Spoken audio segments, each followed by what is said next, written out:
Anonymous Watch Guy here with a full review video. Quick wrist check. Wearing the Hamilton Khaki Field Expedition today. Really awesome watch. But today we are checking out the Certina DS Super PH1000M that I picked up a few weeks ago. This one's been getting a lot of wrist time. I have to say I really like this watch. There's a lot of cool things with this watch. There's a whole lot to like about this watch.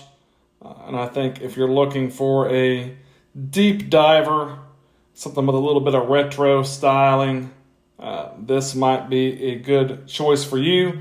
Packs a lot of punch for under $1,000 US. So that's another good selling point. You can pick this one up for less than $1K, and I think there's a lot to offer at that price point. So looking at the size of the watch, it is 43.5 millimeters. So it is a little bit larger watch. It does have a 20 millimeter lug opening. I measure it about 47.5 millimeters lug tip to lug tip. So it's kind of got that squatty, almost Seiko turtle-esque profile where it's almost as wide as it is long. It is also 14.5 millimeters thick, being that it is a 1,000 meter diver. So you've definitely got some thickness there. The watch head is a little bit chunky and funky. But again, with a 1,000 meter diver, 14.5 thick is not too bad. You do have a screw down crown, obviously, there at the 3 o'clock position that is signed with the Certina logo. And again, 1,000 meters water resistance. You do have a flat sapphire crystal, very flat crystal on this one. Does have inner anti-reflective treatment on the inside. Gives you a nice look at that black dial there. Like the contrast with the black and orange. But a really nice looking watch. And of course you've got the ETA movement inside. Since Certina is part of Swatch Group, you've got the Powermatic 80 movement inside. Of course, that gives you 80 hours power reserve. Got your Nivacron balance spring to give you some anti-magnetic properties as well. I've never had any issues with the Powermatic 80 movement. Some people cry and whine and say, oh, it's got plastic in it. It's a junk movement. I don't know that I agree with that assessment. You've got an aluminum bezel insert that adds to your kind of vintage retro vibe of this watch. This is a reissue of a watch from the 70s. And you can definitely see the 70s influence on this one. Really big, sloped up bezel here that sticks up off the case. Very pronounced bezel. Really big coin edge on this bezel. You would think that would make it super easy to grip. I don't think it's the easiest bezel to grip in the world. And I don't love the bezel action.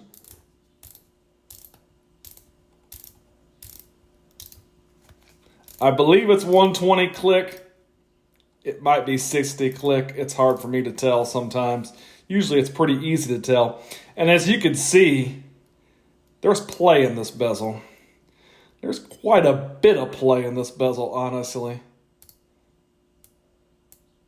It does line up. And again, you can see how I have trouble turning it somewhat. It does line up, but man, is there play in that bezel. There is definitely some play in that bezel. Not my favorite bezel action by any means. Great looking bezel. Love the aluminum insert. Great lume on your pip up here.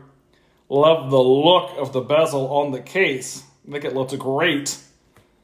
Very mediocre bezel action. Not a big fan of that. That would be the big detractor of the watch for me. I've got a smudgy on the crystal, so I'm going to wipe it off. That would be the big detractor on the watch for me. It is all 316L stainless steel. You've got some nice brushing on top of the case there. High polish going up to your bezel. High polish on the side of the case. high polish. You know you're going to get some fingerprint magnets. It does have a bit of a belly underneath the watch there as well. You can see on the other side you are going to have a helium escape valve. Again, this is a 1,000-meter dive watch. So you've got your helium escape valve on there in case you ever actually want to take it and do some serious diving. But overall, solid finishing on the watch. Nothing spectacular, but a nice mix of finishes for a watch at this price point. I think it is a great looking watch. Got a kind of a deep black dial, a bit of a glossy finish to the dial. You've got your Certina logo applied up there, Certina and automatic printed on the dial. Beneath that, DS and Super PH1000M above the 6 o'clock down there. Your date window framed in white over there at the 3 o'clock position. Big, stubby, short, broadsword hour hand. Your minute hand is that nice orange color, and you've got an orange plot at each one of your applied indices as well. And this does have BGW9 Super Luminova. The lume on here is pretty good. Not fantastic, but pretty good, and we'll check that out. But I like the look of the watch, and I like the look of the black and orange contrast.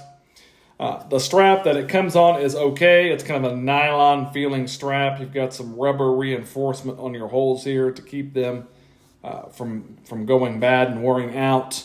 You've got your Certina high polished stainless steel buckle that is signed. You got a fixed and a floating keeper. You do get quick release spring bars, which is nice, and with your 20mm lug opening, you can put it on whatever strap you want, and I'm going to show it to you on a couple other straps here at the end of the video. I did make a video on those strap habit straps, but if you did not see it, I'm going to show it to you on this one. On the back, you've got a screwed-in case back with your iconic Certina turtle logo on there. Certina DS. Love the turtle logo. Think it's awesome. You've got Certina. You've got some specs around the back there. Sapphire crystal, your 1,000-meter water-resistant stainless steel. And the back of this case is kind of interesting as well because you've got these holes in the bottom of like the mid case.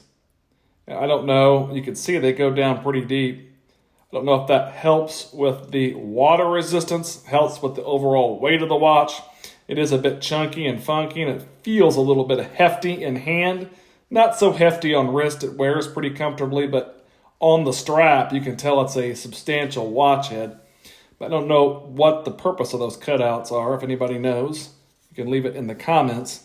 But I love the case back on this watch. Love that turtle shell pattern there, and then your turtle there in the center.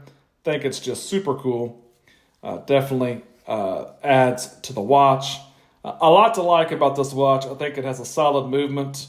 I love the look of the watch. I think it's finished appropriately for the price point. I think it works well on a lot of different straps. And I think it's just a cool looking retro diver. The bezel action is not phenomenal. And the fact that you've got so much play in the bezel is a little bit of a drawback for me. That would be my negative. But let's take a look at the lume on the watch. We'll check it out on my 7.5-inch wrist, and then we'll check it out on a couple other straps that I picked up for the watch. Let me know which strap you prefer. Here is the lume on the watch. You can see you've got a nice blue glow with that BGW9 Super Luminova. That lume triangle up at the top of the bezel glows nicely. Strong glow from your handset, and you've got a nice application on each one of your applied indices. You've also got some lume on the end of the seconds hand out there. It's not the most amazing lume you'll ever see on a 1,000-meter dive watch or a dive watch in general, but overall, I think the lume is pretty solid. Here's the watch on my 7.5-inch wrist. You can see it wears very nicely. This supplied strap is not uncomfortable, but it is a little bit stiff. It will take some breaking in. Once you break it in a little bit, it's not bad. I don't think it's the greatest strap, but it's not bad. And I think it looks pretty good on this black strap, and I think it wears pretty nice on wrist. You can see you do have a little bit of thickness there at 14.5 millimeters thick, but that kind of squatty profile kind of takes away some. Don't let the 43.5 millimeters scare you away. I think it wears a little bit smaller than that. can definitely feel it on wrist because it is a little bit of a chunky boy, but I think it looks nice on wrist. Let's take a look at it on the two straps that I bought for the watch. Here it is on the black rubber waffle strap. This strap is a little bit more substantial. I think it makes the watch feel a little more balanced on wrist.